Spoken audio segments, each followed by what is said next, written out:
Boa noite a todos, a todas, a todes. Bem-vindos a mais um webinar aqui do projeto Jovens Legisladores pelos Direitos Sexuais e Reprodutivos, projeto realizado pela instituição Reprolatina, em parceria com a Fundação FEAC, através do programa Juventudes, e com outros parceiros localmente no município de Campinas também. Por enquanto, a gente já tem aqui a presença da Richelle, que é do CEPROM, a equipe da Reprolatina, Marta, presidente da Reprolatina, Margarita Dias, Valquíria, Renata, sejam bem-vindas também.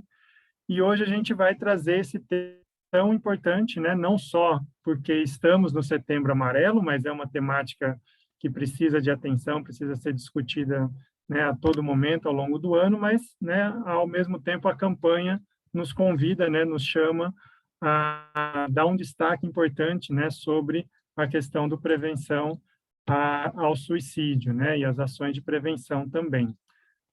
Para isso, né, nós estamos com a nossa convidada de hoje, a psicóloga Fernanda Oliveira, que aceitou aí o convite e vai poder compartilhar um pouco, né, dos seus conhecimentos, das suas experiências e ações nesse campo também da prevenção ao suicídio, né, no qual a gente está conversando hoje aqui. Então, para aqueles que são a primeira vez que estão com a gente, geralmente a gente, né, desenvolve o webinar, né, tendo primeiramente a exposição da Fernanda, né, mas já podendo, né, através do chat, deixando comentários, algumas perguntas, e assim que ela terminar a exposição, a gente abre realmente para dialogarmos, conversarmos sobre o tema, a exposição que ela acabou de fazer. Então, Fernanda, gratidão por tê-la aqui como parte do projeto também. Obrigado por ter aceitado o convite e passo a palavra para você poder se apresentar também. Primeiramente, muito obrigado, né? Boa noite a todo mundo que está aqui hoje. Eu sou a Fernanda Oliveira, então eu sou psicóloga. A minha experiência nas escolas foi também como professora de filosofia e sociologia, né, na rede estadual. Eu dei aula por 3 anos, mas a escola, né, no bate-papo que a gente estava falando aqui de modo mais informal, eu fiz muitos parceiros, né, tanto com professores, coordenação, direção das escolas em que eu trabalhei como professora. Eu continuei dando palestras, né, tanto para os alunos quanto também para a equipe de profissionais da educação das escolas. Então, este tema do Setembro Amarelo era uma coisa que eles solicitavam bastante, né, para estar conversando com os jovens, para poder estar orientando também os próprios professores, que muitas vezes têm muita dificuldade de lidar, às vezes identificam alguns comportamentos, né, daquele aluno, daquele adolescente, eles não sabem muito bem como direcionar e o que fazer. Então, essa palestra é uma coisa que eu já vim fazendo, né, nas escolas. Mas hoje eu não leciono mais, né? Hoje eu não estou mais como professora, hoje eu estou como psicóloga, também estou com um projeto de mentorias, né? Que o projeto chama Mulheres Vão Conectadas. Ajudo no suporte dos cursos onde o espaço onde eu atendo fornece, né, para capacitação de profissionais da área da saúde e também da educação. E assim, me apresentando, acho que é isso, para falar um pouquinho sobre mim. Então, eu vou compartilhar aqui a minha tela, né, para poder estar apresentando os slides, e a gente vai conversando, tá bom? E se por acaso surgir alguma dúvida, a gente fala depois, né, Rodrigo? Que é o formato aqui de... Você pode conduzir o que for melhor, se você já quiser ir respondendo alguma questão, né, algum comentário. Tá bom. Está todo mundo vendo? Está vendo bem a tela? Para mim, pelo menos, já está compartilhando perfeitamente. É que eu só vejo vocês assim do ladinho aqui, né? Então, vamos lá. Então, é mesmo um bate-papo. Eu gosto muito desse formato de conversa, né? Que eu acho que isso ajuda a absorver melhor ainda o conhecimento. Mas aqui vai ter algumas informações que são muito importantes da gente estar falando, e ao decorrer, se surgir alguma pergunta, coloquem no chat ou abre o microfone que eu posso estar respondendo, tá bom? Então, primeiramente, por que Setembro Amarelo, né? De onde surgiu, como que foi criado, por que este nome que deram, né, para Setembro Amarelo? Então, ele é um mês que é dedicado para a prevenção ao suicídio, né? Então, vai de 1 de setembro a dia 30 de setembro. Começou lá nos Estados Unidos, quando o jovem Mike M, de 17 anos, ele cometeu suicídio lá em 1994. Ele tinha uma habilidade de restaurar automóveis, né? Então, ele restaurou um Mustang 68 dele e pintou de amarelo. E então ficou conhecido como Mustang Mike, né? E o que acontece? Tanto a família quanto os amigos ao redor dele não percebeu que ele estava com alguns problemas emocionais, né? Problemas psicológicos. Então, eles não conseguiram ajudá-lo. E isso é uma coisa que é muito comum, né, de acontecer ainda, infelizmente, né? A família, as pessoas que estão ao redor desse jovem, desse adolescente, normalmente não conseguem perceber os sinais, né? Então, e aí o que aconteceu? Ele se suicidou e os amigos, a família, então colocaram várias faixas amarelas, né? Usaram muitos objetos amarelos porque simbolizava esse Mustang amarelo do Mike, né? Então, por isso que ficou. Ele foi em setembro que isso aconteceu. No Brasil, essa campanha ela só teve início em 2015, então é bem recente, né? Então, o objetivo dessa campanha é justamente para conscientizar as pessoas, né, a respeito do suicídio e as formas como a gente pode prevenir, né? Ou seja, para evitar que isso aconteça. Então, tem aqui alguns dados importantes. Né? Então, no mundo todo, né, por ano, cerca de 800 mil pessoas morrem por suicídio. É um número grande, né? E assim, a faixa etária, então, vai de 15 a 29 anos, mas hoje a gente fala-se também de adolescentes, já lá no começo da pré-adolescência, né, que hoje, com 10, 11 anos, as crianças já estão entrando na puberdade, você tem alguns relatos de crianças que tentam também suicídio. Você quer falar alguma coisa, Rodrigo? Eu vi que você abriu o microfone. Desculpa te interromper.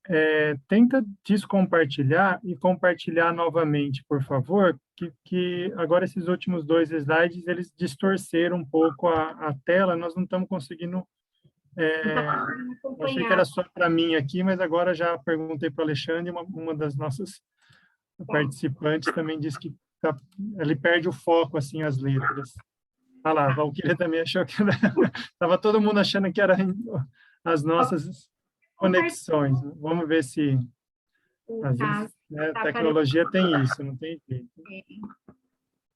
Então, aqui. Eu parei. Vocês estão conseguindo ver? Vou colocar no modo de apresentação. Assim a gente está... Está um pouquinho, mas pelo menos uma hora. Assim vocês conseguem...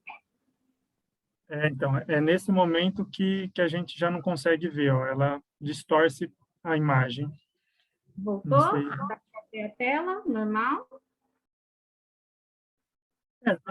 Agora, quando tá na menor, a gente ainda, mesmo assim, agora voltou a distorcer um pouco mesmo. Você quer tentar compartilhar por aí, então? Deixa eu ver aqui, peraí. Vou parar aqui de novo. Ir complementando alguma coisa que você falou, enquanto eu vou pegando aqui. Então, eu estava falando sobre a questão da idade, né, em que você vê crianças também tendo tentativas de suicídio, algumas palavras, né, de eu quero morrer, é uma informação que sempre me causa essa preocupação, né, porque com a pandemia, isso também se intensificou, porque, assim, somos seres sociais. A fase da infância e da adolescência, ele precisa do convívio, do contato com as outras pessoas. E com a pandemia, como a gente precisou ficar nesse momento afastado socialmente, muitas crianças e adolescentes desenvolveram alguns problemas, né? Alguns transtornos, como a depressão, a ansiedade, isso tem aumentado números de casos, né? De crianças cada vez menores. Então, se eu fico isolado, se eu sou um ser social e eu preciso desse convívio, quando isso me é retirado ou me é impossibilitado, isso me gera uma angústia, me gera uma tristeza, e lidar com a solidão, sendo tão jovem, é mais difícil, porque a adolescência, qual é o grande marco dela, né? É justamente essa transição, né? Que eu saio da infância para passar para a vida adulta. Então, ora eu sou criança, ora eu sou adulto, né? Já gera uma crise de existência nesses jovens. Já então, só por si só, ela já é muito confusa. Fora toda a mudança hormonal, biológica, corporal, comportamental, né? Que vai gerando dentro deles, e a família muitas vezes não sabe o que fazer. Na verdade, na maioria das vezes, a família não sabe muito bem como agir. Então, eles fazem aquilo que eles realmente acham que é o melhor. Ah, conseguiu compartilhar. Legal. Acho que no sexto slide, eu acho. Estão vendo bem?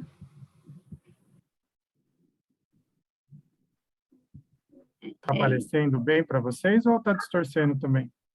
Para mim está aparecendo bem. Então, pode seguir. Um pouquinho. Volta muito. Voltar um? Tá, aqui. Mais. Agora está melhor, né, gente? Às vezes alguma coisa aqui da configuração do meu computador mesmo. Legal. E só que assim, a faixa etária, assim, né, a faixa etária maior ainda é nessa idade, né, dos 15 a 29 anos.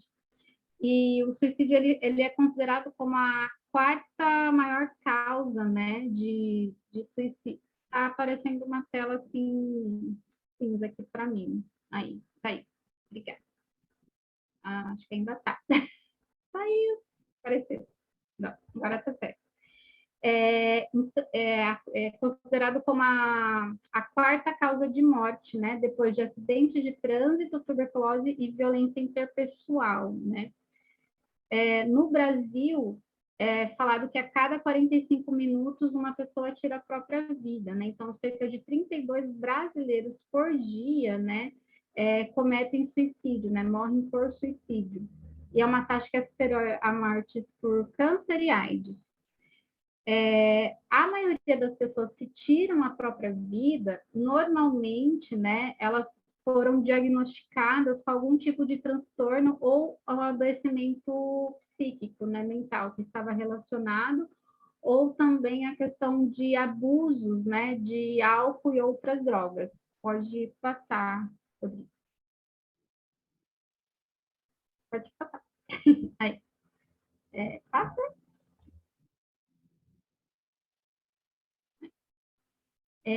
Então, quais foram os diagnósticos mais comuns? Volta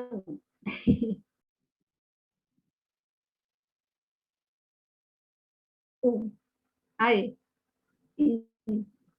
Então, quais foram os diagnósticos mais comuns, né? Cerca de 96,8% dos jovens, né, foram diagnosticados, então, com depressão, bipolaridade, também tem casos de esquizofrenia, que eu não coloquei aí, e do abuso de álcool e outras drogas, né? A gente fala de fator de risco. O que é fator de risco, né?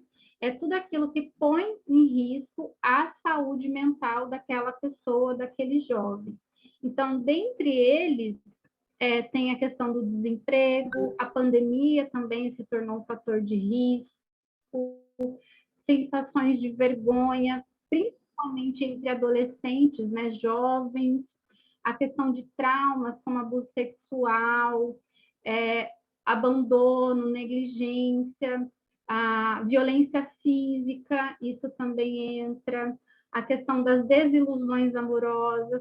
Adolescente não sabe lidar com desilusão amorosa, porque vive intensamente as relações, né? Porque se vocês se lembrarem como era ser adolescente, vocês vão lembrar como que é intenso essa paixão que nos gera. E a gente percebe, eu no consultório eu percebo também o que eu acabo vendo, até mesmo dos adolescentes que eu acompanhava nas escolas, justamente, eu já respondo, tá, Valquíria, essa pergunta.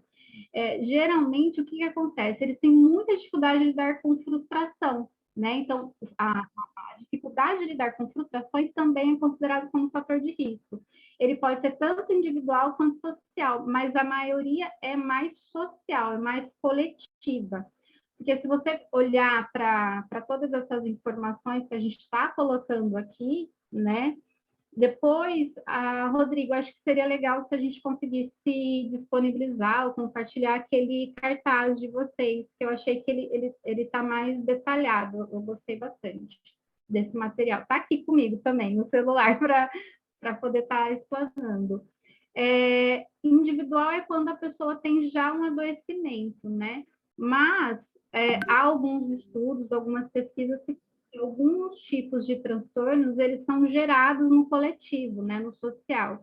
Então, se a gente vive numa sociedade que está adoecida, logo todas as pessoas podem adoecer ou desencadear. Então, se uma predisposição à depressão, por exemplo, se tem no histórico da minha família, né, seja materna quanto paterna, eu também posso desencadear a depressão, né? Mas se eu tenho um meio, né, em que a gente fala de fatores de proteção, né, em que me dá esse suporte, me ajuda e me ensina a como lidar com as frustrações, a lidar com as desilusões amorosas, de uma forma em que eu me sinto acolhida e compreendida.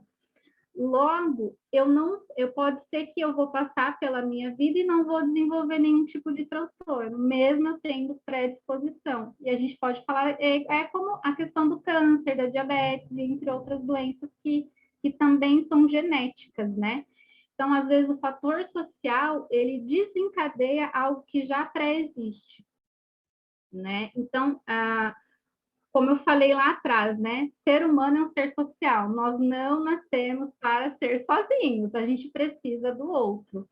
Porque, olha só, este evento mesmo aqui do webinar, se fosse só eu aqui sozinha, qual era o sentido?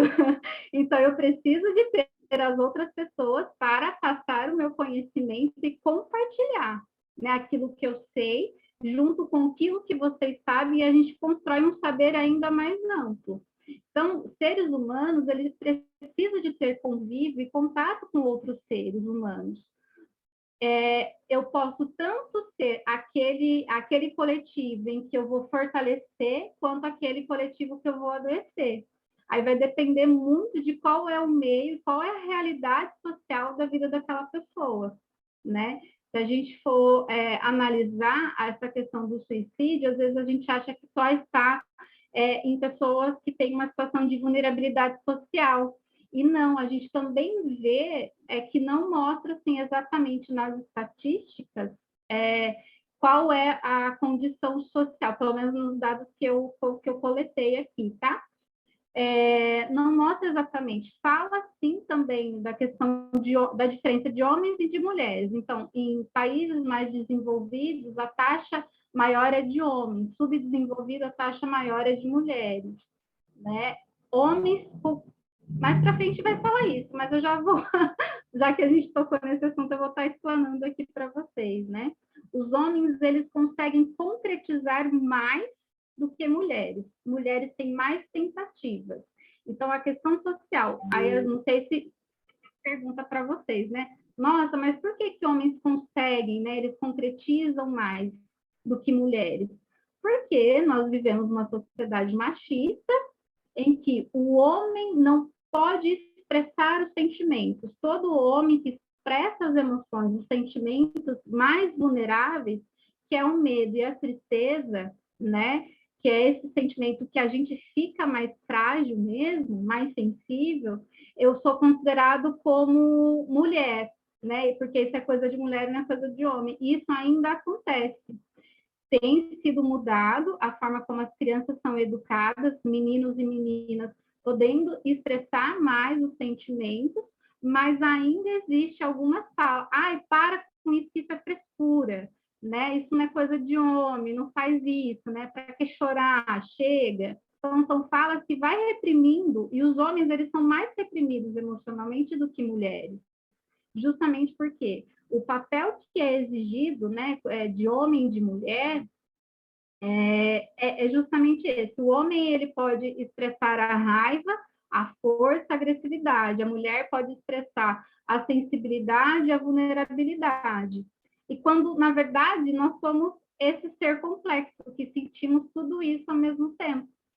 Então, o porquê que as mulheres têm mais tentativas? Porque elas costumam verbalizar mais, falar mais do que elas estão sentindo.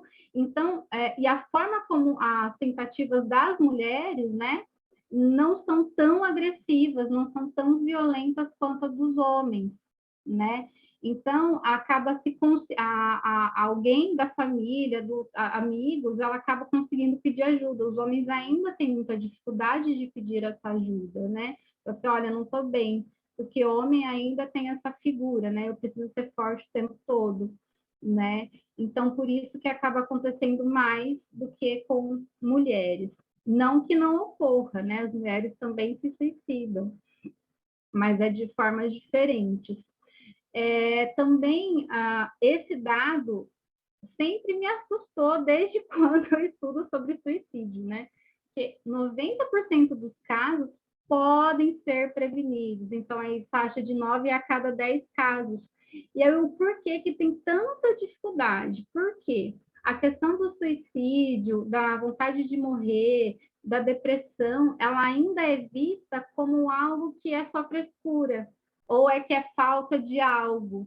E as pessoas têm muita dificuldade de acolher a dor se para ela, no julgamento dela, no pré-julgamento dela, é algo que não faz o menor sentido. Só que para a pessoa que está sentindo, aquilo é gigantesco.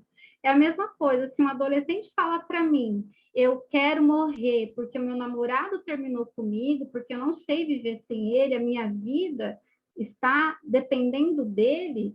Eu hoje, aos 33 anos de idade, vou falar, pode ser que eu vou pensar assim, imagina, eu já sobrevivi a corações partidos também, isso vai passar. Esse tipo de fala costuma não ajudar. Por quê?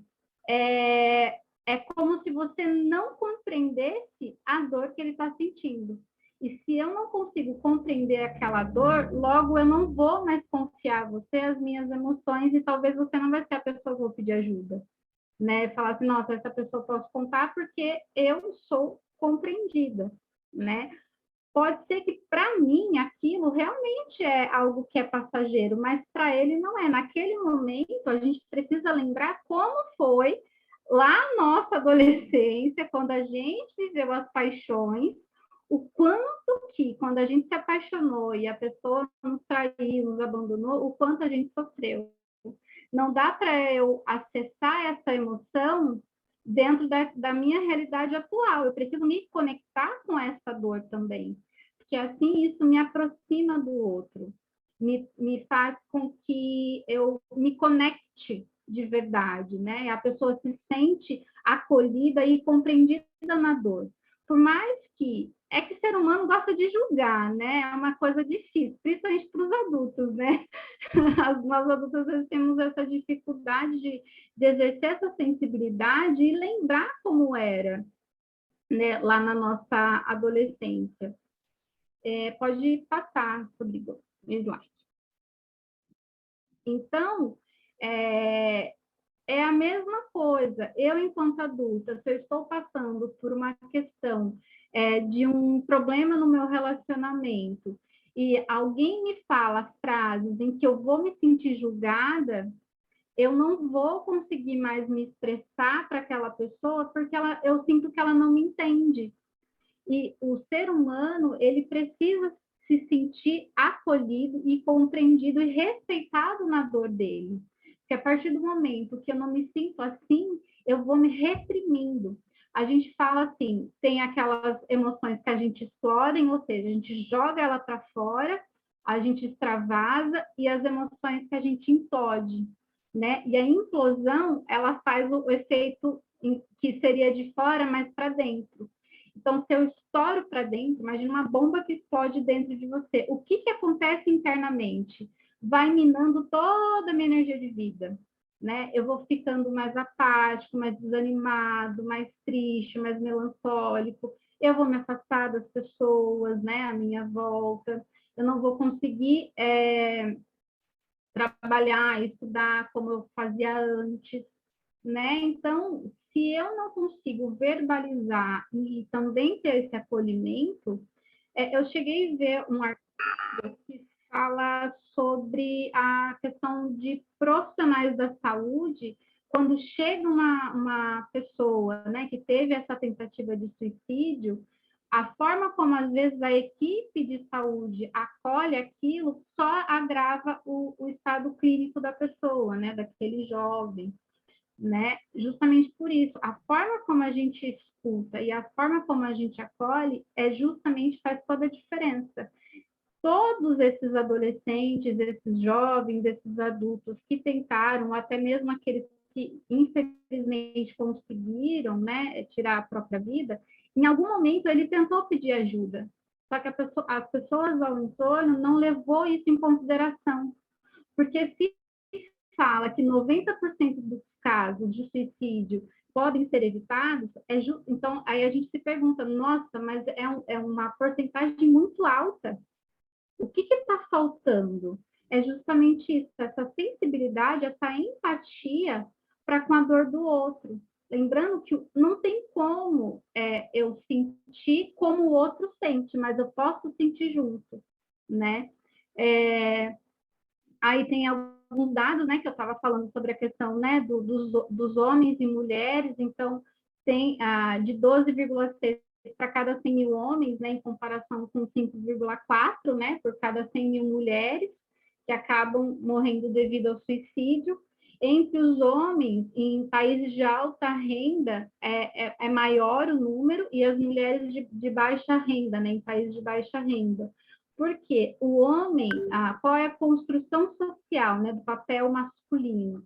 É justamente esse do fazedor, do provedor, do garantido, ser bem-sucedido.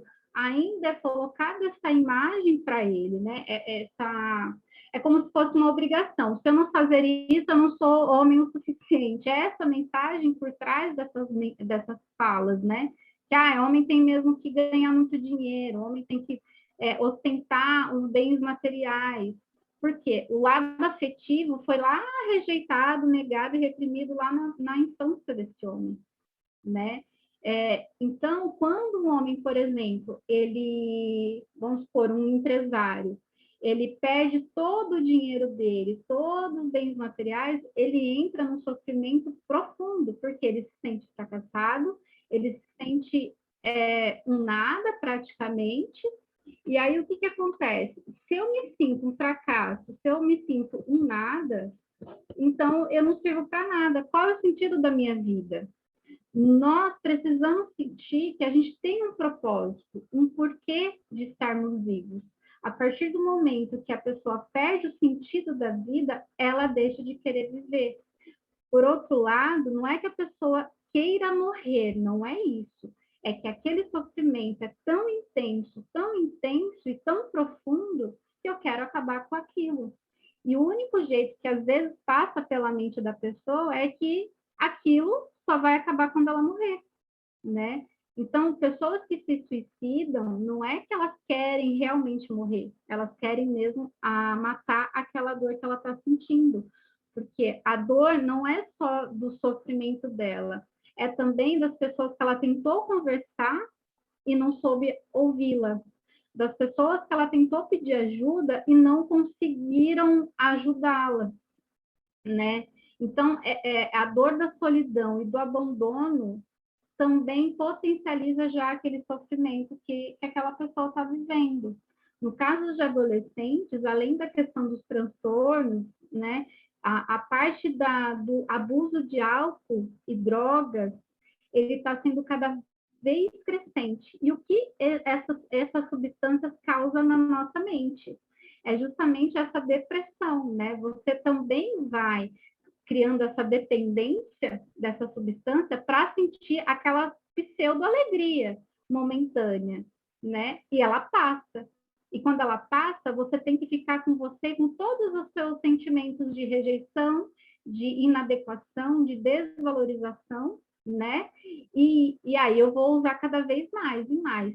Sem contar que o quanto que a cidade, né, ela realmente tem atividades de lazer para essa juventude, para esses jovens. O que eles têm para fazer para ocupar o tempo e para eles se divertirem, né?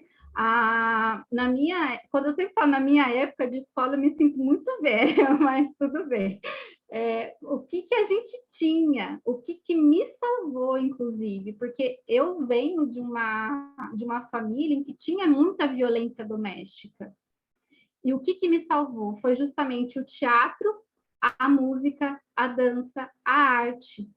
Porque na minha escola a gente tinha eventos de teatro, de poesia, de música, de dança, a gente tinha esportes, escola estadual, a gente tinha tudo isso também, né? Então, quando você tem atividades que ajudem esse adolescente a colocar para fora as emoções de alguma forma, você pode estar salvando vidas e nem sabe, né? Você pode estar ajudando aquela vida que está em pleno desenvolvimento a lidar com as próprias emoções. A arte, ela tem um poder de ajudar mesmo a pessoa se expressar. Porque todas as vezes, acho que aqui todo mundo deve ter uma playlist, não tem? A playlist da bad, a playlist da faxina, a playlist da raiva. Acho que todo mundo tem alguma música para poder pôr para fora. Então, porque a gente precisa pôr para fora, porque se a gente só fica engolindo, reprimindo e implodindo essas emoções, vai chegar uma hora que o nosso corpo não vai dar conta. Então, a gente vai somatizar, seja com uma dor de cabeça, seja com uma pressão alta, seja com uma diabetes, seja desenvolvendo, né, desencadeando um transtorno mesmo, como a depressão, ansiedade, bipolaridade e outros transtornos, né? Então, eu preciso saber como eu posso me expressar, né? Que espaços eu tenho para poder me socializar e me expressar também. As escolas, o porquê que eu sou apaixonada pela escola. Justamente porque é um ambiente em que você aprende a se socializar, a se conectar com outras pessoas e também você pode ter um grande espaço de você desenvolver habilidades que lá na sua casa, na sua família, às vezes até mesmo na sua religião, você não consegue. Porque é um espaço que ele é multi. São várias pessoas com pensamentos e crenças e valores diferentes que precisam aprender a conviver, né? Então, a escola tem esse papel de transformar e de ajudar vidas. Só que agora a visão minha enquanto professora, que aí eu tive esse outro lado, né? O Estado joga tanta coisa para o professor fazer que qualquer atividade extra que ele quiser fazer com aqueles alunos, muitas vezes eles não conseguem fazer. E por isso que eles precisam de parceiros, de outros profissionais que possam ajudá-lo a trabalhar com temas transversais. Eu não sou formada em filosofia e sociologia, sou formada em psicologia, mas lá na carga horária que você precisava ter, a minha grade dava para dar filosofia e sociologia, então eu tinha mais facilidade em trabalhar os temas transversais com os adolescentes do que aquilo que o Estado pedia. Então, eu encaixava o tema transversal dentro do currículo, porque era onde eu dominava. Imagina um professor que não tem o conhecimento que eu tenho da psicologia. Como que ele vai acolher? Como que ele vai trabalhar esse tema, sendo que ele está sendo soterrado por várias cobranças da escola, do Estado, da família, da sociedade, de todo mundo. Fora a desvalorização da própria profissão mesmo. Porque quando eu chegava na escola, sendo nova, porque eu estava com 20 e poucos anos quando eu fui professora, né? Era, o que você está fazendo aqui, Fernanda? Você está fazendo psicologia. O que você está fazendo nessa escola? Vai atender, vai fazer outra coisa. Aqui não é para você. E isso me chocava. Ou a gente também precisa olhar para o adoecimento desses profissionais. Porque pessoas feridas vão ferir pessoas, pessoas curadas vão curar pessoas. Então, se também não ajudar, não cuidar da saúde emocional e mental dos profissionais, da educação, da assistência social, da saúde, da proteção da infância e da adolescência, que suporte, que empatia, que sensibilidade, qual é a minha condição real de conseguir acolher uma dor tão profunda que aquela pessoa, aquele jovem está vivendo. Né? É a mesma coisa, eu sou psicóloga, mas eu faço terapia, porque eu preciso também cuidar das minhas emoções para dar o suporte que as pessoas que me procuram precisam. Porque se eu não estiver bem, qual é a condição real de eu conseguir ajudar aquela pessoa? Provavelmente vai ser mínima. Então, o psicólogo, além da nossa terapia, a gente também faz supervisão.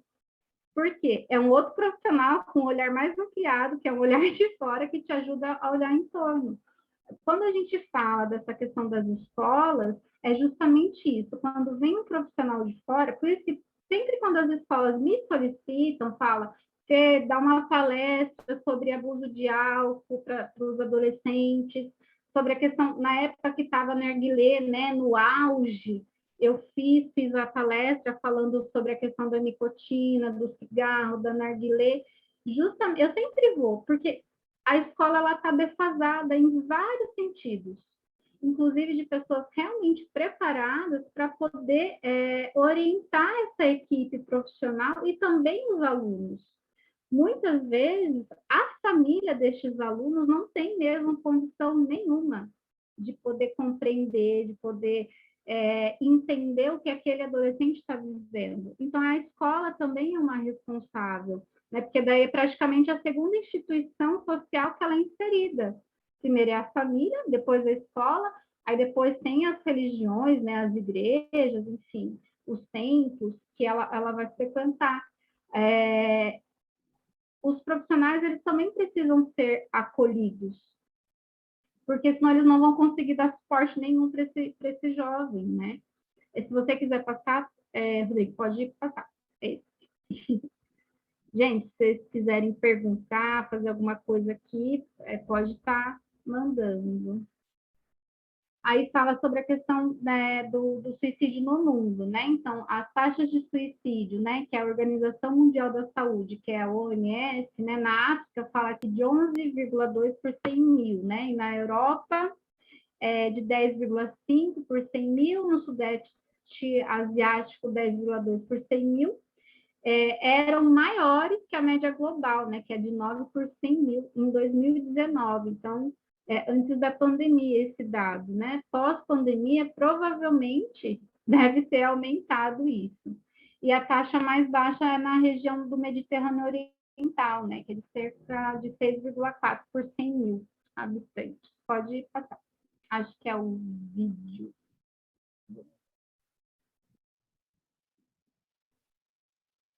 Ah, tá. Então, os sinais como a gente pode, então, identificar os comportamentos suicidas, né? Ou seja, comportamentos em que a pessoa está realmente colocando a vida dela em risco, né? Quais são os sinais, né, de comportamentos?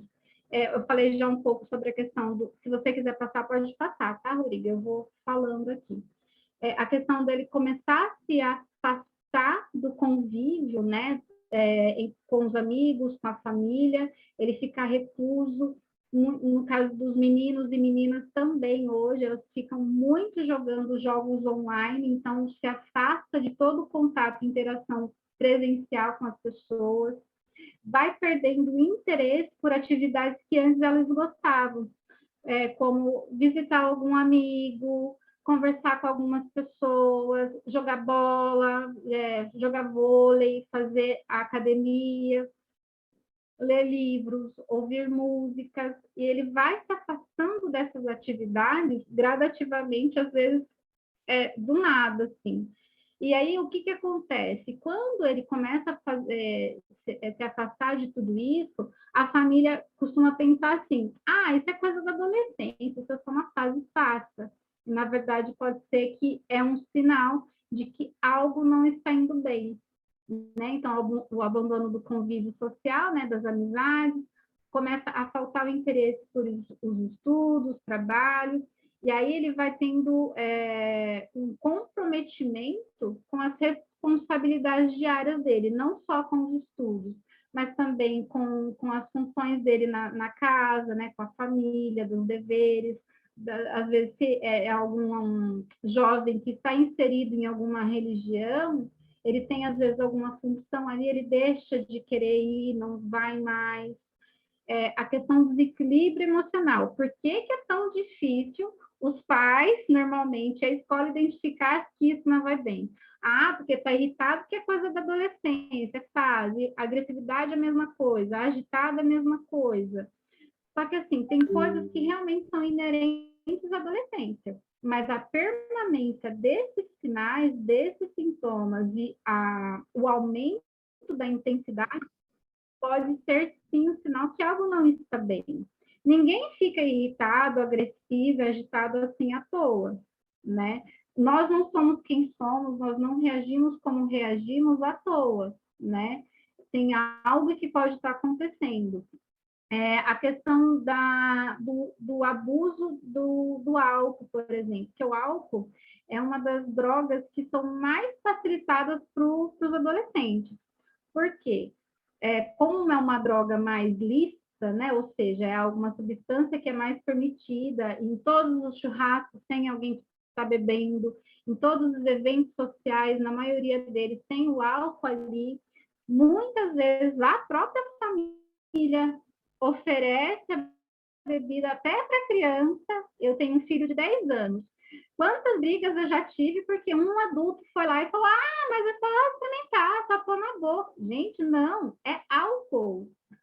É uma substância que vai fazer mal, vai comprometer não só a questão do corpo, mas também da mente daquela criança, que está em pleno desenvolvimento.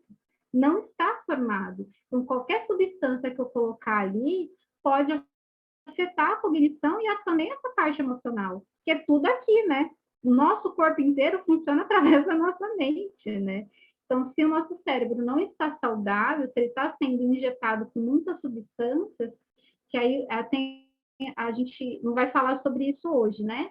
Mas a questão da medicalização da infância é um dos grandes fatores para dessa criança na adolescência, na fase adulta, desenvolver problemas psicológicos, inclusive também ter essa questão do suicídio, né, como potencializado, é muito maior, justamente porque a medicação também é uma droga.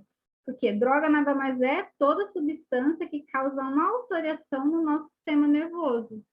Então, tem o café, eu adoro café, tem o açúcar, tem outras substâncias que causam às vezes, essa agitação desse adolescente. Qual é o consumo dele diário de cafeína, por exemplo? Que às vezes é um adolescente que não bebe álcool, por exemplo, mas se enche de café.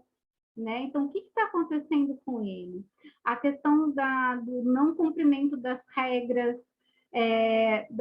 dessa adolescência tem essa parte rebelde mesmo, né? Que as regras dos adultos passam a ser contestadas o tempo inteiro, praticamente.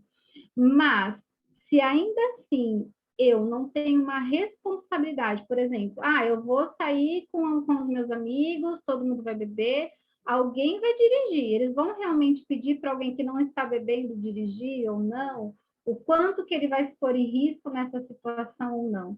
Porque, assim, a questão do álcool, ele muda totalmente o comportamento da pessoa e muitas vezes essa mudança de comportamento ela pode estar relacionada ao estado emocional que aquele jovem está, né? Não sei se vocês todos aqui já beberam, tiveram bebedeira, ressaca em algum momento da vida de vocês, Mas, se isso aconteceu com você ou com alguém próximo, você pode observar que quando aquela pessoa está triste, ela bebe, o comportamento dela fica muito mais deprimido. Ela chora mais, ela fica mais melancólica. Se é uma pessoa que está vivenciando uma raiva intensa porque ela viveu uma situação injusta e ela vai beber, o comportamento dela a potencializar muito mais o lado agressivo. Então, a nossa emoção também altera no como que a química daquela substância faz no nosso organismo, né? Não sei se isso que eu estou falando está fazendo sentido aqui para vocês. Faz sentido? Não faz? Tá tudo ok até aqui? Ok. A questão da alteração do sono. Aqui que eu coloquei sobre a questão da sonolência, mas nem sempre você vai falar alguma coisa, Rodrigo? Pode falar. Não, é que eu tenho o papel chato aqui que a gente estava conversando antes de iniciar, né? Só para te dar tá indo super bacana. Você tem mais 15 minutos da sua fala para depois a gente abrir para o debate. Então, só para você controlar aí o que ainda falta, né? Diferenciar o uso de álcool com o uso abusivo. Isso, porque assim, a questão do uso é algo que você não perde o controle do quanto você tá usando ali. Você usa uma quantidade em que você não vai perder o controle de si mesmo. O uso abusivo, além de ser um uso mais constante, é um uso muito mais intenso, né, daquela substância. Se você quiser passar esse slide, pode passar. Algumas coisas meio que eu já falei lá na frente. Aí vai ter, né, a questão tanto do sono quanto da falta de sono, né, desse adolescente. Muitos deles perdem a vontade de cuidar de si mesmo, até mesmo da higiene. Aí tem algumas falas, né, precisamos ficar atentos. Ah, ninguém gosta de mim, eu não sou bom o bastante, eu quero morrer, a vida não vale a pena, eu já estou cansado, eu tô muito cansaço. A palavra da pandemia que eu mais tenho ouvido dos adolescentes é tédio. Eu estou com tédio, né? Acho que isso é bem comum, vocês também devem estar ouvindo, que é justamente isso, né? Eu não tenho o que fazer, eu já estou de saco cheio de ficar numa tela, eu quero contato humano, né? Tem muitos adolescentes que fazem, às vezes, online comigo e falam, Fer, semana que vem eu preciso ir presencial aí para te ver, né? Para estar presencial com você. E aí eles vêm, a sessão é diferente mesmo, o contato é diferente.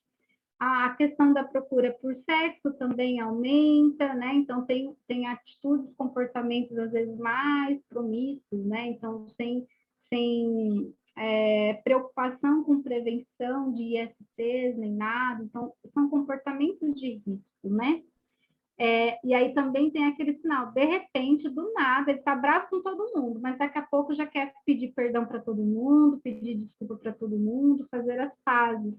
Que essa mudança pode ser que ele já está planejando algo, né? Pode passar, Rodrigo. Agora fiquei preocupada com o tema. Quer começar a falar, gente? Ai, desculpa. Tem a questão do padrão. Pode parar aí. Tem a questão do padrão alimentar ali, que é ou tanto a adolescente começa a comer demais, quanto a não querer comer, né? Então, também essa questão é importante ficar atento. Se você quiser colocar o vídeo, não sei se dá tempo. Ele é 2 minutinhos e alguma coisa. Esse vídeo ele vai falar sobre a diferença de empatia e simpatia, né? Ele é um vídeo da Brené Brown. Eu gostei muito dele porque ele ilustra muito bem como você pode se conectar com o outro através da empatia. E aí, por isso que eu quis estar passando aqui para vocês. Que a chave da ajuda, do acolhimento, é justamente a empatia.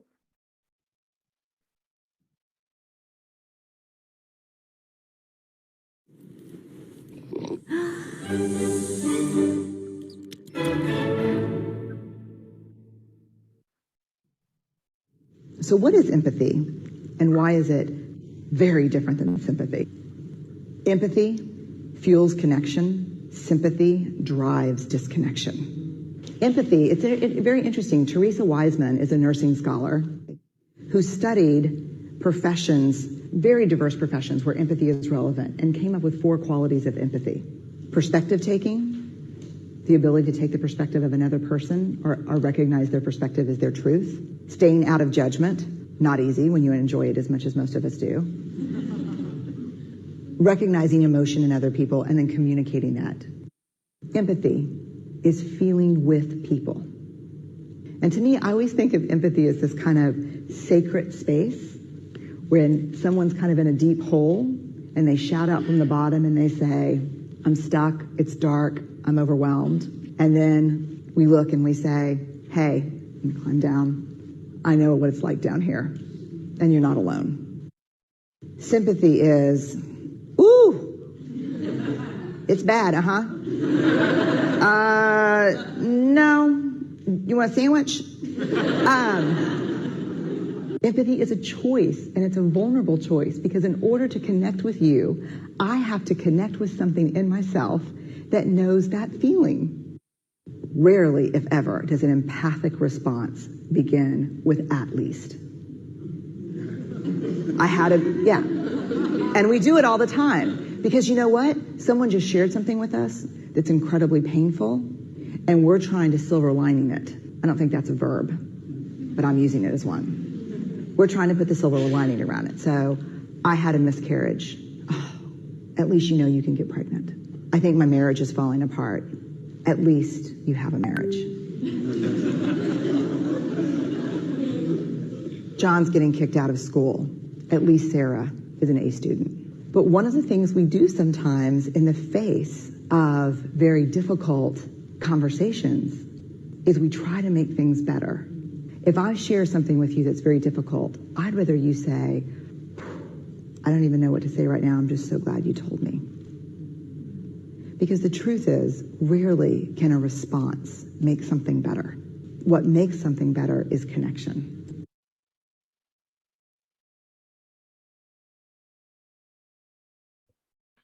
Não, esse vídeo, assim, eu acho ele maravilhoso, né? Porque ele mostra o quanto que a gente tem, na verdade, dificuldade de sermos empáticos.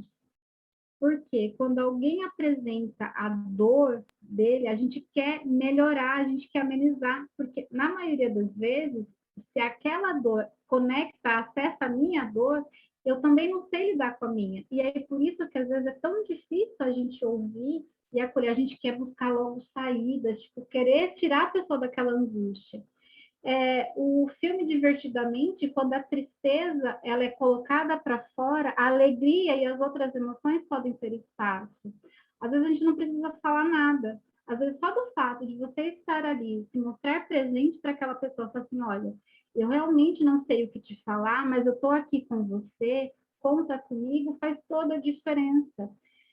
A questão dos fatores de proteção que a gente fala, que daí acho que eu já vou encerrando, né, a minha fala, não adianta eu oferecer só os recursos materiais, né, como a capacitação, a empatia, ensinar as pessoas a como ter empatia é importante para todas as áreas, tanto para a educação, assistência, saúde, a proteção da infância e da adolescência, né, todos os serviços que acolhem, né, a comunidade, eles precisam saber como fazer, né? Porque às vezes a gente vai com todos os conhecimentos teóricos e a gente esquece que também somos pessoas, que a gente também tem sentimentos. Às vezes a teoria, na hora de você aplicar ali na prática, se você não acessa também a sua própria emoção, a sua sensibilidade, você não consegue formar esse vínculo com esses jovens. O vínculo, quando você forma com eles, é algo que ele vai confiar, inclusive, de te falar o que ele está planejando, como ele está planejando morrer, como ele está planejando se matar. Além do que, infelizmente, ainda o acesso deles a substâncias vidas em que ele pode conseguir tirar a própria vida, ainda é muito fácil eles conseguirem, né? Que as pesticidas, por exemplo. A questão das armas também, né? Das armas de fogo, muitas casos, mesmo sendo ainda não foi aprovado aqui no Brasil, mas em outros países em que o quanto que o suicídio, por isso, aumenta, né? Com esse acesso fácil. A questão do envolvimento da comunidade, né? Então, todos esses serviços que eu coloquei aqui da capacitação, se eu também não acessar a comunidade, né, do entorno, eu não vou conseguir ajudar a criar uma rede realmente de apoio que realmente funcione, né? Porque o que eu percebo, né, da minha experiência dentro das escolas é que cada um vai fazendo o seu trabalho de uma forma muito individual. O CRAS, o CREAS, eles vão trabalhar, vão fazer o serviço dele, a escola vai fazer o dele, e não está coeso, porque esses serviços muitas vezes não se comunicam, né, no que eles estão fazendo. Então, esses serviços, eles precisam se comunicar também, para fazer o acompanhamento desses adolescentes, né, que tanto se automutilam, quanto os que têm tentativas de suicídio, quanto que estão usando drogas e álcool de uma forma muito excessiva, né? E também fazer parcerias com as igrejas, com as outras religiões, porque quanto mais eu fortalecer o entorno desse jovem, mais ele vai se sentir forte e seguro ali dentro daquele núcleo. Ele vai ter espaço para expressar e se comunicar da dor. E assim, a gente não precisa ter medo de falar da morte, né? Porque todas as vezes que a gente fala, ai, não, você não tem nem idade para pensar isso, você tem uma vida inteira pela frente, você não se conecta com ele, né? Que nem no vídeo mesmo. O segredo é a conexão. Eu posso dar todo o suporte material, físico, só que se eu não conseguir me conectar com essas vidas, tanto de jovens quanto de adolescentes, adultos, idosos, enfim, se eu não consigo me conectar com essa pessoa, nada dessa estrutura vai funcionar, porque a gente precisa acessar esses jovens através da nossa sensibilidade mesmo, né? Então, acho que, não sei se eu consegui falar tudo, tem algumas outras coisas que eu coloquei no slide, mas eu acho que eu falei tudo que estava na apresentação, né?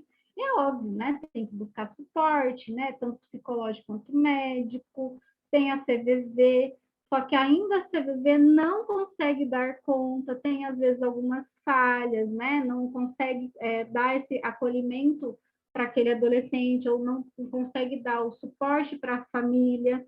Então, assim, tem sim, vai ter, Margarida, pode ficar tranquila. Então, assim, acho que é isso, né? De você poder perguntar, mas o que está te causando essa dor, esse sofrimento? Por que você está querendo morrer? O que está acontecendo com você? Né? E isso, acho que é isso, Rodrigo. Eu posso encerrar minha fala assim. E aí abre espaço para as pessoas falarem, porque se deixar a gente, eu falo bastante. E sempre há uma saída. Acho que é isso. O tempo sempre é o nosso desafiador, né? Como conciliar aí tanta informação, tanta compartilhamento de experiência, né? E aí, obviamente, vão aparecendo outras questões também, mas acho que foi bem bacana, porque acho que principalmente garantir esse tempo, né? De mais 20 minutos para nós que estamos aqui, né? Compartilhar as nossas experiências, né? Os nossos conhecimentos a partir daquilo que você faz, eu acho que é tão rico quanto a gente, né? Ter ouvido você e os conceitos até aqui, né? Eu vou me permitir ser o primeiro aqui a fazer um breve comentário como moderador. Eu sei que já tem, né, Margarita, já tem mais pessoas inscritas aqui. Primeiro também das boas-vindas aqui, estou vendo a professora Gislene, que é uma parceira nossa do projeto também, super atuante. Bem-vinda, Gislene, com a gente aqui, a Jaqueline também. Não, a Jaqueline já estava no começo, né? E eu fiquei pensando, só voltando um pouco no começo, né, da sua apresentação, naquele dado, né, de 9 a cada 10 casos, né, são preveníveis, né? Poderiam ser evitados, né? E eu fico sempre, quando trabalho um pouco esse assunto, eu fico exatamente pensando isso, né? Que às vezes a gente ouve, né? Ou mesmo acabou de expressar, a pessoa conseguiu se suicidar, né? Eu costumo dizer, na verdade, não foi ela que conseguiu, né? Foi essa rede de apoio que fracassou, né? Fomos quem estava no entorno dela que não foi capaz, né, de identificar esses sinais, né, de perceber os fatores de risco, de ter esse conhecimento e de ter essa escuta, né? A gente trabalha, eu também trabalho na Reprolatina, meu trabalho na Reprolatina especificamente principalmente com adolescentes e jovens, e a gente vê o quanto que esse olhar, né, qual a visão que eu tenho, né? E a gente trabalha muito o campo, né, do sujeito de direito, né? Esse adolescente é visto como sujeito de direito. Qual é o vínculo afetivo, né, emocional que eu consigo estabelecer com eles também, né? E aí, a partir disso, né, a abertura para tantas outras questões, né? Então, acho que são pontos realmente que nós, enquanto profissionais aqui, o quanto a gente precisa, e é desafiador, né? Imagino que a sua atuação seja muito essa também, né? Sair, às vezes, dessa bolha também, né? Como que a gente faz com que as pessoas que estão ali na família, né? Que é o que a gente escuta muito, mas eu conto, né? Falei para o meu pai e ele achou que é frescura. Eu compartilhei a dor, achei muito bacana o que você trouxe do sentimento, do fim do namoro. É isso que eles falam, né? Olha, acabou a minha vida, né? Aquela era a pessoa que eu estava megamente apaixonado. E às vezes a família principalmente traz dessa forma, né? Não, mas você vai arrumar outro, esquece, é bobeira, né? Então, como a gente muda, né, esse olhar do adulto também. Magi?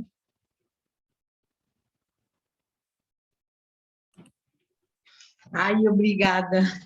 Muito boa a tua apresentação, Fernanda. E realmente, ontem eu fiz o webinar, eu estava dando o webinar, mas para outro público, então não foi só focando jovens, foi os idosos e tal. Então, eu estou trabalhando desde a campanha nesse tema, então, na verdade, muita coisa, quando a gente escuta outras pessoas também falarem, a gente desperta muita coisa. E uma das principais coisas, eu sou enfermeira obstetra, tenho mestrado e doutorado em educação, então transito nas duas áreas diretamente envolvida na prevenção do suicídio.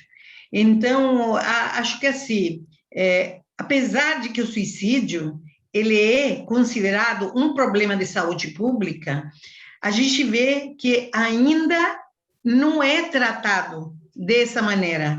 Não existem realmente programas, políticas, ações, a não ser esse Setembro Amarelo, que dura exatamente o mês de setembro, não existem realmente políticas para prevenir uma situação tão dramática como que a gente viu, né? A gente mostra os dados do mundo e no Brasil, a cada 45 minutos, uma pessoa se mata, se tira a sua vida. Então, acho que aí, eu sempre trabalho muito com a nossa equipe, quando a gente trabalha na prevenção, é pensar assim, para prevenir, a gente tem que estudar como que a situação chega a isso. Ou seja, nós temos que afetar a raiz, né, do problema. Por que uma pessoa chega a se suicidar? Porque, em geral, a gente está escutando muito em todo esse mês, identifica fatores de risco, os fatores de prevenção e muita coisa, mas como eu evito isso? Eu acho que isso é o que eu queria ser a minha participação como parte da educação, que eu queria aportar um pouco mais num assunto que como que com a educação nós podemos realmente preparar essas pessoas, essas crianças, esses adolescentes para a vida.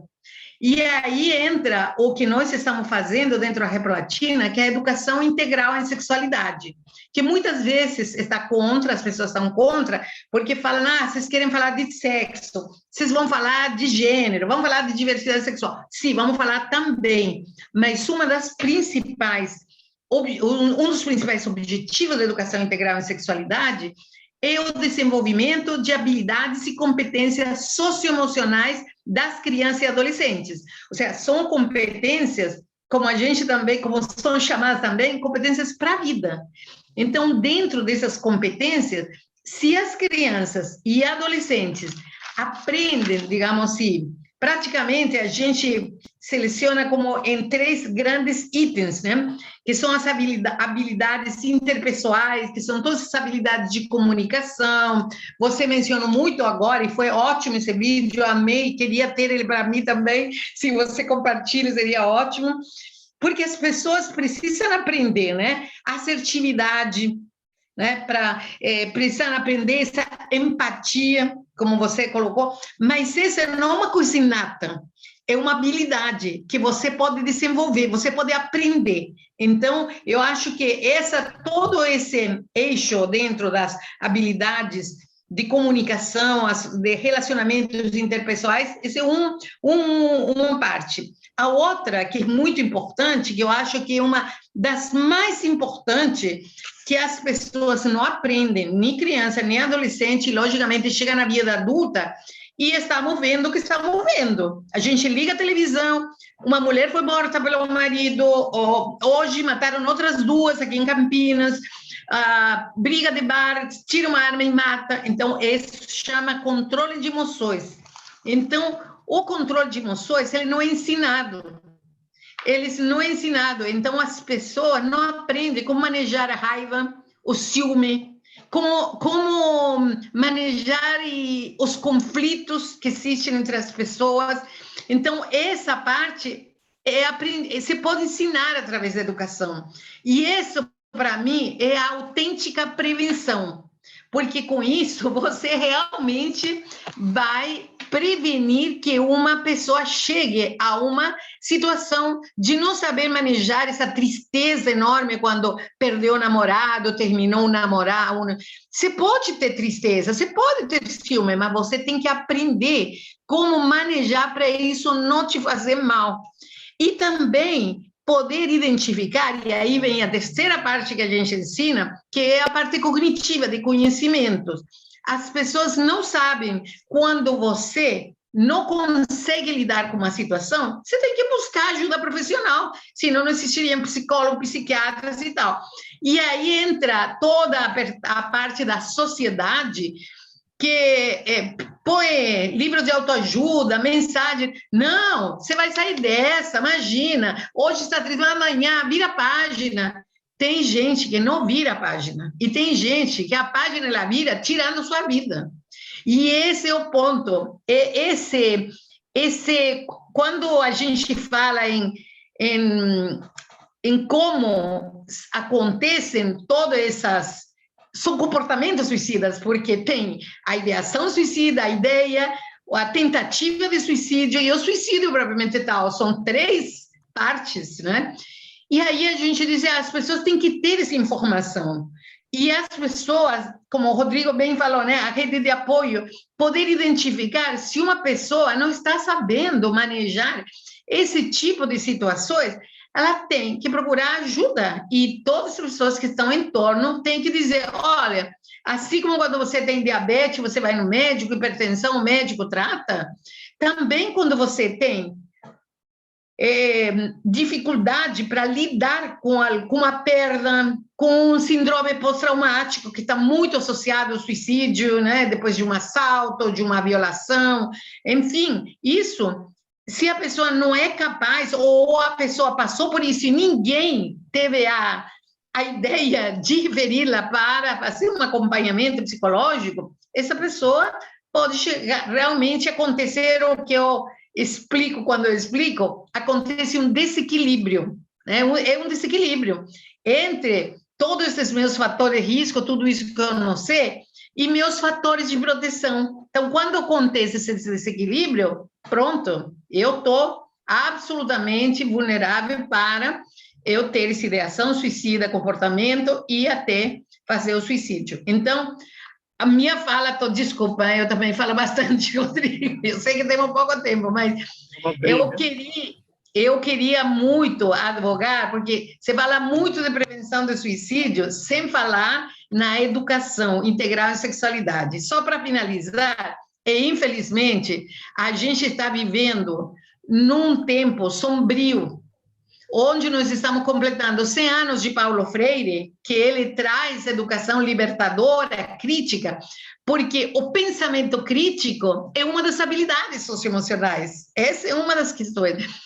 E as pessoas, nós estamos com uma educação absolutamente domesticadora. Agora ainda essa escola está militarizada, para pior, né? Então, as pessoas não podem pensar. Então, as pessoas parecem robô. E ainda são manejadas por um mercado de consumo, por uma internet cada vez mais individualista, onde essa solidariedade, essa empatia existe cada vez menos. Então, uma pessoa que está mal e entra navegar no Instagram ou no Face e vê todo mundo se divertindo, passando ótimo, porque o mundo do Face, do Instagram, é maravilhoso, ninguém tem tristeza, ninguém passa nada, nenhum problema. E aí essa pessoa desequilibra mais ainda. Então, ninguém está preocupado para te perguntar como você está hoje, como você se sente, você estava com sua mãe doente, e aí, como que ela está? As pessoas não te perguntam, as pessoas não se ligam mais, não se ligam. Então, e isso eu acho que é muito sério o que a gente está vivendo. Então, nós temos que mudar a educação. Se queremos um mundo diferente, temos que educar as pessoas para serem diferentes. Criança, adolescente, pessoas adultas, famílias. Então, meu argumento foi pela educação e pela educação integral em sexualidade. Obrigada. Não sei se você quer fazer alguma tréplica dos comentários até aqui, Fernanda, mas acho que a Valquíria também está escrita aqui.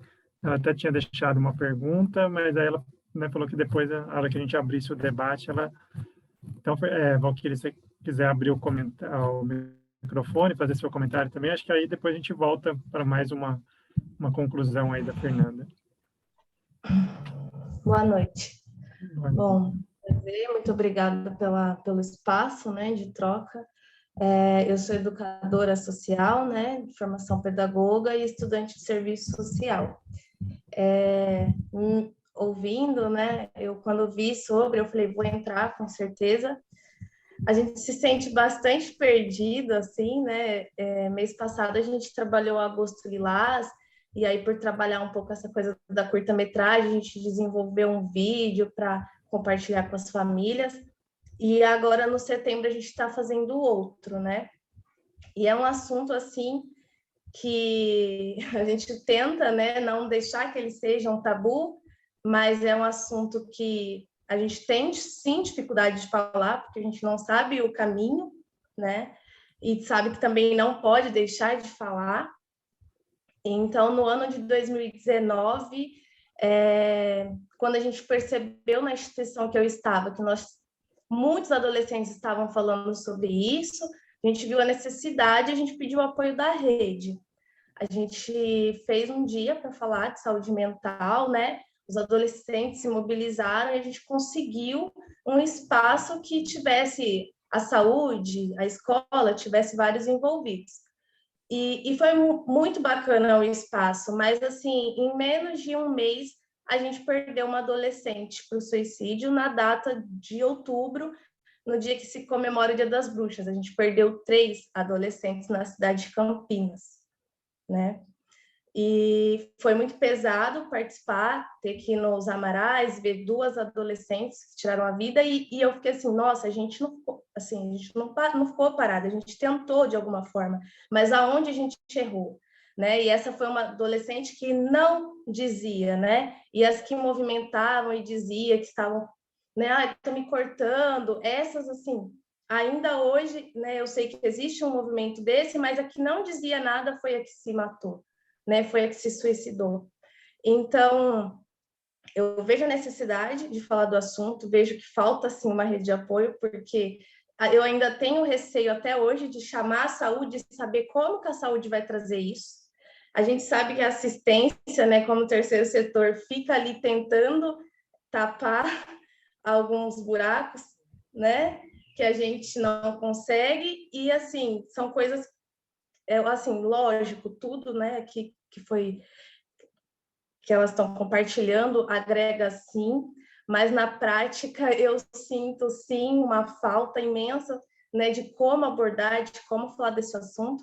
E quando eu trouxe a pergunta, que eu acho que eu não soube me expressar muito bem, é se esse adolescente, né, essa pessoa, né, com esses sintomas, ela sempre vai trazer para ela, ou esse risco também pode ser para alguém, né, para a família, para alguém que está no convívio dela. Porque a gente sabe que a gente está falando, na verdade, de Setembro Amarelo, a gente está falando mais no caso da pessoa trazer esse risco para ela, né, como indivíduo, mas aí eu queria trazer para ela, que é estudada, tem mais conhecimento no assunto, se existe casos da pessoa querer trazer o risco para quem está perto também, né? Que aí eu já vi em outros países, principalmente, né, da pessoa pegar e querer matar todo mundo que está na escola. E aí era essa minha dúvida, assim, como que até que ponto se desenvolve, eu só quero tirar a minha ou eu vou tirar a vida de todos, assim, que estão, ou que me fizeram sofrer, né? Eu só queria comparar isso. E agradecer também tudo aí que chegou até aqui, vai me ajudar, porque até agora eu já estou trabalhando no Setembro Amarelo, mas procurando por conta própria, tem vários PDFs assim, que eu fui procurando para falar do assunto, mas foi muito bom ver que não estou sozinha, né? A gente está aqui falando sobre isso. Muito obrigada.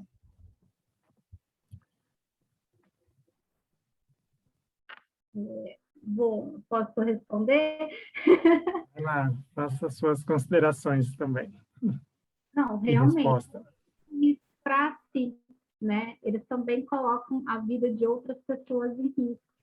Se você pegar esses casos, né, em que os jovens, eles entram dentro das escolas e matam todo mundo que está lá, né, um exemplo, logo em seguida, se ele não é pego, ele tira a própria vida também, né, porque, assim, a raiva, ela também é um mecanismo de defesa para proteger uma dor, né? Ela vem com essa vontade de matar, de fazer com que o outro pague pelo aquele sofrimento, porque na maioria dos casos, em casos de escola, provavelmente o fator bullying, ele foi muito intenso, né? Então ele não dá conta. A questão do que a Margarita falou sobre a questão da sexualidade, ela é essencial mesmo. As escolas, elas precisam trabalhar cada vez mais. E quando a gente fala de sexualidade, a gente não está falando apenas de sexo, de gênero, a gente está falando do ser, é do ser, né? Não é do ter, não é do estar, não é do como, é mais de quem eu sou, né? Que vai esbarrar em assuntos de bullying, porque quantos jovens não passam por situações de bullying por conta da orientação sexual deles, por exemplo, né? De como eles são. Muitas vezes eles não são sexuais, mas por conta de alguns trejeitos, de algumas formas de agir, de ser, de pensar, eles sofrem bullying por isso, né? Porque as nossas feridas que doem mais, elas estão ligadas a quem somos. É na nossa essência, no ser. Então, é naquela coisa mais profunda. Você pensa assim, eu sempre gosto do exemplo da camadinha da cebola, né? Nós, seres humanos, temos várias camadinhas, só que a gente está protegendo aquele miolinho, que é a nossa essência. E se a gente é ferido ali dentro, todas as nossas outras camadas, elas são afetadas também. A questão das habilidades socioemocionais, elas são essenciais a serem ensinadas, e a escola é um grande agente de transformação mesmo. Eu entendo que, assim, a questão da escola, ela realmente não dá conta sozinha. Precisa de projetos como a Reprolatina faz, como outros projetos de ONGs, enfim, que elas podem estar fazendo essas parcerias, as faculdades, mas não é só na escola. Porque se você vai na escola, dá toda essa estrutura, todo esse suporte, mas a outra rede, né, como a assistência social, como a questão dos conselhos tutelares, como todas as outras redes, não só institucionais, mas também familiares, por exemplo, se eu não dou esse suporte também para eles, em algum momento isso vai espalhar. E assim, quando a gente fala de prevenção, nós também precisamos entender que nem sempre, por mais que a gente faça o nosso melhor, tenha todo esse ideal de estrutura, de rede de apoio que funcione, não significa que você não vai se deparar com jovens, com adultos, com adolescentes, com crianças e idosos que não vão tirar a própria vida. Porque eles podem tirar, mesmo que você faça o seu melhor, mesmo que toda a rede de apoio deles funcione.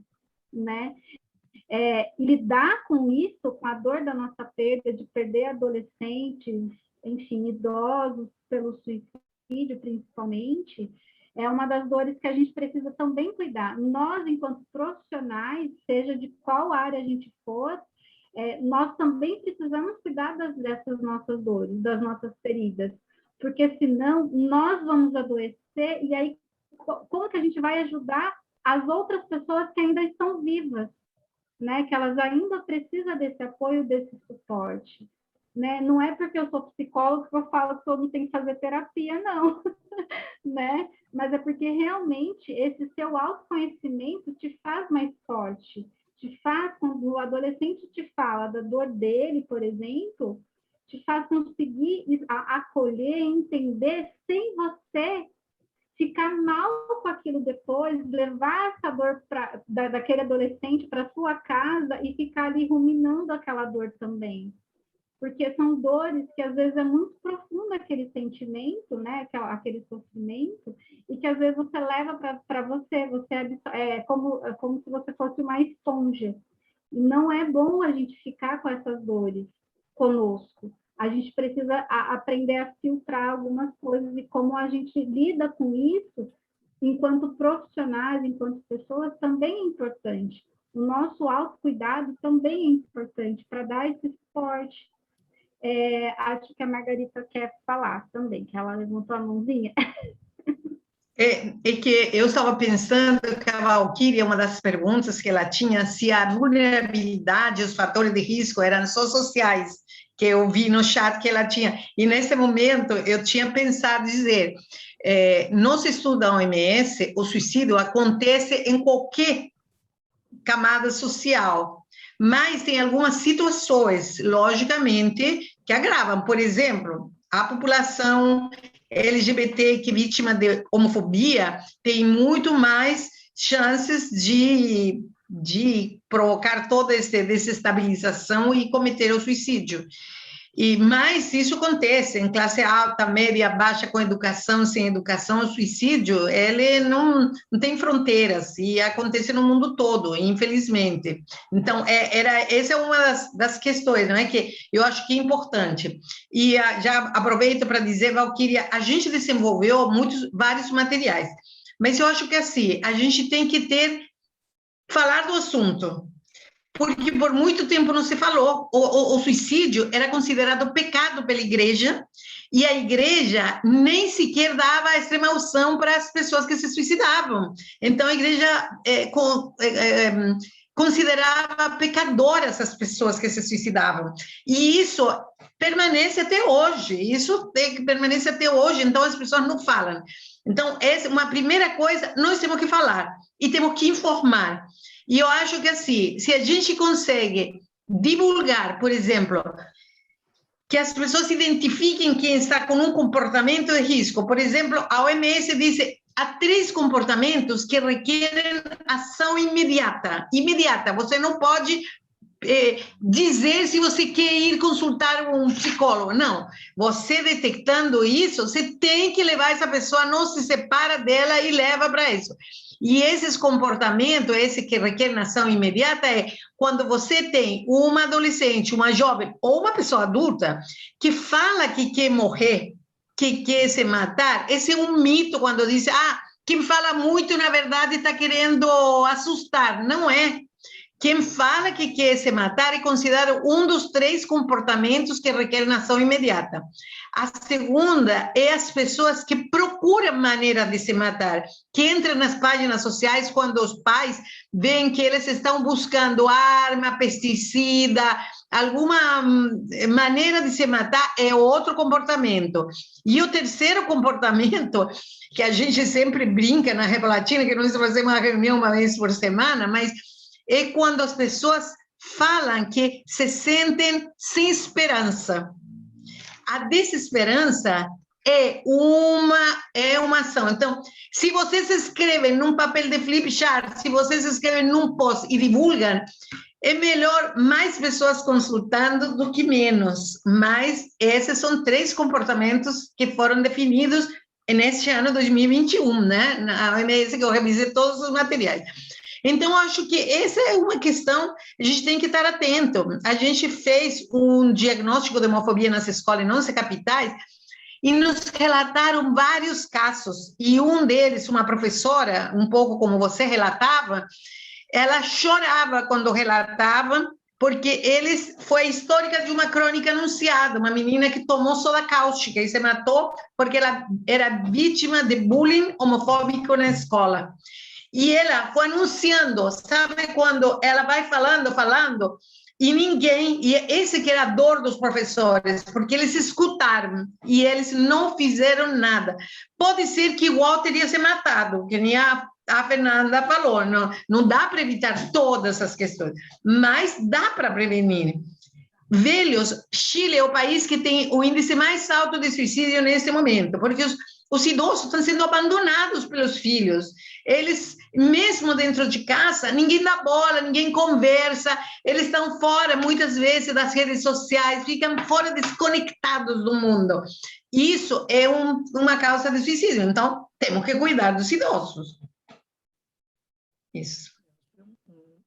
Contribuindo aqui também, né? Fiquei pensando nisso que a Valquíria trouxe, né? Que às vezes a gente, né, tem o medo de falar, né? E aqui, né, a Fernanda, a Mágia acabou de falar da importância que a gente precisa, né, falar.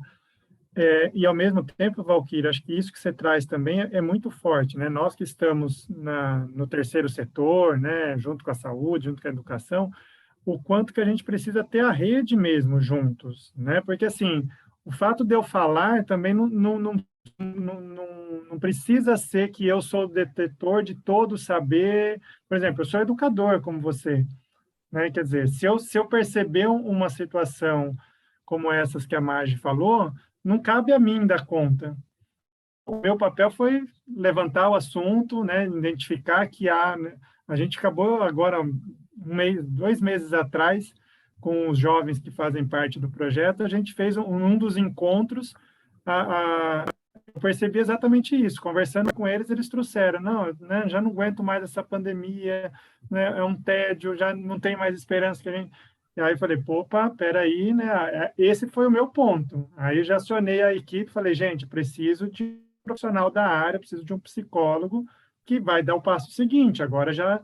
Então, acho que aí entra essa importância que você traz da rede, né? Então, quer dizer, o nosso papel, às vezes, de estar ali na linha de frente é até onde a gente identifica. E aí, daqui para frente, o meu papel passa a ser da referência, né? Olha, eu preciso fazer com que esse jovem, esse adolescente, essa pessoa consiga, então, estar dentro do atendimento, né, de um profissional da saúde mental. E aí entra tudo aquilo que a Fernanda trouxe também, que a Marge falou, né? Então, acho que entender também os papéis que nós estamos e a importância, né, de trazer essa rede junto é fundamental, né? Infelizmente, né, uma das jovens que você citou aí, ela fez parte também do projeto junto com a gente, ela tinha feito a capacitação um ano anterior, em 2018, depois ela acabou se afastando também, então, de fato, são coisas que marcam muito, né? Agora, sexta-feira, o marido de uma funcionária da minha esposa, que ela trabalha no centro de fisioterapia, tirou a vida.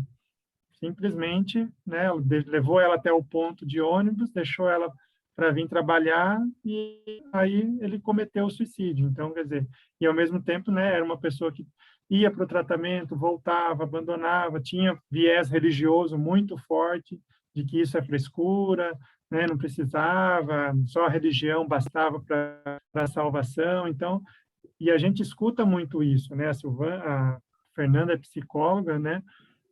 Infelizmente, uma parte da nossa sociedade ainda vê a pessoa que vai fazer uma terapia, vai fazer um atendimento psicológico, mas eu não vou, Uma fraca. né? Então, quer dizer, só aqui nós, educadores, temos um papel fundamental de desmontar, né? Quer dizer, eu não, realmente, a gente ainda está lá na ideia do que o psicólogo, o psiquiatra, lá no sanatório, lá atrás, né? Não esse profissional que vai cuidar, vai ajudar a desenvolver as habilidades, né? Entender os nossos sentimentos, as nossas emoções. Então, acho que tudo isso é papel que a gente tem que ir compondo dentro da rede, né? Bom, acho que a gente ficaria aqui, com certeza, a noite inteira. Eu queria só ver se a Marta, a Richelle, Gislene, a Jaqueline deixou... A Jaqueline é uma jovem mobilizadora, eu fiz confusão com a outra participante que estava aqui com a gente. Desculpa, Jaque. um comentário importantíssimo, uma voz jovem aqui entre nós falando da importância de discutirmos sobre isso. Então, eu queria fazer uma última abertura aqui para se alguém quer trazer mais alguma coisa, se não encaminhar também para as considerações finais aí da Fernanda. Só agradecer pela fala de educador social. É isso, estamos juntos. Exato, sem dúvidas. Eu só tenho a comentar que realmente a gente precisa falar sobre isso. Eu também tenho pessoas conhecidas minhas, até parente, né, que suicidou, e a família não fala sobre isso. A família esconde, né, não trata do assunto, e de amigos também que eu conheço, que eu sei da pessoa da família, e eu até hoje, já faz 2 anos, e até hoje eu não sei exatamente o que aconteceu, porque a família se nega a tratar do assunto, né? Então, é uma necessidade, nós temos que falar sobre isso, né? E é um problema de saúde pública, mas a saúde pública não está muito preocupada com isso, né? Então, é uma coisa também que teria que a gente lutar nessa parte também, de que a saúde pública também se importasse mais, né, com isso. E aí foi muito boa a sua palestra e tudo que você elucidou, a gente já estava trabalhando esse tema, mas ainda assim sempre vem acrescentar, somou bastante. Obrigada. E seguimos com o botão da esperança, Marta. Sim, com o botão da esperança apertado. Sempre. Eu agradeço, né, imensamente aqui a participação de vocês, pelo convite, né? E é isso mesmo, quanto mais a gente fala, mais a gente fortalece a rede. Todas as vezes que a gente tem medo de abordar os assuntos, tanto da questão do suicídio como a questão da sexualidade, todos esses assuntos que a gente evita, eles aumentam o problema, fica muito maior do que ele é, né? Então, é de não ter medo de falar sobre suicídio, não ter medo de falar da ideação suicida, né? Da questão do desejo de morte, da desesperança. Porque se a gente não fala, se a gente não põe para fora, aquilo nos consome, vira um monstro dentro da gente que nos devora por dentro. Por isso que a gente adoece, né? E os adolescentes, como eles estão nessa transição, né? Porque, gente, imagina, tem coisas que a família, a escola fala, viu, você está sendo muito criança para agir assim. Não, mas você já é grande você já pode assumir essa responsabilidade. E aí, olha o conflito da identidade. Quem eu sou, né? Ora eu sou criança para algumas coisas, ora eu já sou grande demais para outras. Então, o que eu posso fazer? Dar espaço para falar. Não só nós profissionais, mas também para que essa juventude traga a voz deles nesses espaços. Porque não tem jeito, não tem como você falar de prevenção sem não falar disso, de dar espaço, de dar voz, de deixar com que eles falem sobre si, como eles se sentem, como eles veem o mundo. A questão do pensamento crítico, ele também passa pela questão das emoções. Se eu não sou impactado por esse conhecimento, por essa informação, este conhecimento nunca vou absorver, é afeto, né? Todos os alunos em que... Eu tenho, inclusive, ex-alunos que são meus amigos, que frequentam até a minha casa, né? Porque a gente fez uma amizade, um fortalecimento tão grande que isso perpassou depois da escola, né? Porque é isso, quando você deixa ele falar o como ele pensa, tentar evitar os nossos julgamentos, as nossas críticas, você constrói junto com esse jovem. Na questão dos idosos, é a mesma coisa, né? Quando você ouve o que eles têm para te falar, o que eles têm para te ensinar, você também aprende, né? Nós estamos em constante aprendizagem, né? Eu posso estar 100 anos, né? Já com 100 anos de idade, já no final da minha vida eu vou ter coisas a aprender, né? A gente não sabe tudo, né? A gente sempre pode aprender, inclusive com os jovens. Qual que é o problema das escolas? É que o professor assume uma postura tão de autoritário, não é nem de autoridade, né? De autoritário, ele se coloca nessa postura tão distante que ele não consegue, não adianta eu querer ensinar como eu ensinava 20, 30 anos atrás, eu também preciso me atualizar, eu também preciso ensinar outras habilidades, outros tipos de inteligência, né? Não só os conhecimentos básicos, né? Para ele fazer uma faculdade, mas coisas para a vida, como vocês falaram aqui, né? Então, como eu gerencio as minhas emoções, né? Como que eu posso aprender a lidar com aquilo que eu sinto, com as minhas dores, de uma forma que seja saudável, tanto para mim quanto ao meu entorno. Porque sempre quando eu estou bem, as pessoas da minha volta. Então, da gente se apoiar, se acolher, se fortalecer e dar esse espaço para eles também fazerem isso, né? A questão dos grupos sempre funciona muito com adolescentes e também conosco adultos, né? Esse compartilhamento, essa integração mesmo, né? Do saber e do ser, né? Do ser, do estar, né? No mundo. E isso é isso mesmo, né? A questão da esperança, ela precisa continuar existindo, a esperança que nos move todos os dias. Acho que se eu perdesse a esperança na educação, na adolescência, na juventude, eu já teria que abandonar, rasgar meu CRP e falar, não sou mais psicóloga, né? Então, a esperança é ela que nos move. É justamente por a gente ter esperança que estamos aqui falando deste assunto, porque toda vida importa, né? Toda vida vale a pena ser vivida, né? Estar no mundo. Acho que é isso. Então, quero agradecer a cada um de vocês e muito, muito obrigada pelo convite. Assim, foi um prazer mesmo estar aqui com vocês. Obrigado, parabéns, Fernanda. Parabéns a todos que estiveram aqui com a gente, todas, né? Literalmente todas. Um prazer imenso para quem já faz, né, segue aí com a gente no projeto, para quem ainda não acompanha a Reprolatina, nós estamos nas redes sociais também, acho que, né, se vinculem, vamos nos aproximar. Valquíria, agora já estou com o seu e-mail também, a gente vai compartilhar esse material que a Margarita falou, e coloque, saiba que estamos junto aí na sua rede a partir de agora também. Obrigado e pela visite participação na de rede, Rodrigo, é bom que visite no site da Reprolatina. Isso. Cada tempo, o YouTube, porque a gente vai deixando as apresentações, a gente faz seminários, de repente, olha aí um seminário já gravado, então, e vocês podem compartilhar, então visitem, nós temos o site da Reprolatina, Vivendo a Adolescência, e a Reprolatina YouTube, está aí à disposição. Tá? As lives toda sexta-feira, praticamente, ficam gravadas as lives, então, muito bom. Então, inclusive, tchau para vocês. Aproveito para convidar todo mundo aqui, amanhã nós temos mais uma live. Sobre a prevenção do suicídio. É uma live aí voltada mais ao público jovem, mas sintam-se convidados, porque a gente tem profissionais que acompanham também, às 16 horas amanhã, pelo canal YouTube da Reprolatina, e o nosso tema, a gente vai continuar lá também, conversando sobre a campanha do Setembro Amarelo. Então, é só acessar no Reprolatina, o YouTube, né, colocar Reprolatina.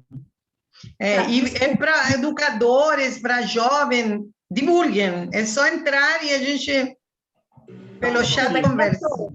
Passou um carro, eu não ouvi. Qual é o público específico que vocês pretendem atingir amanhã?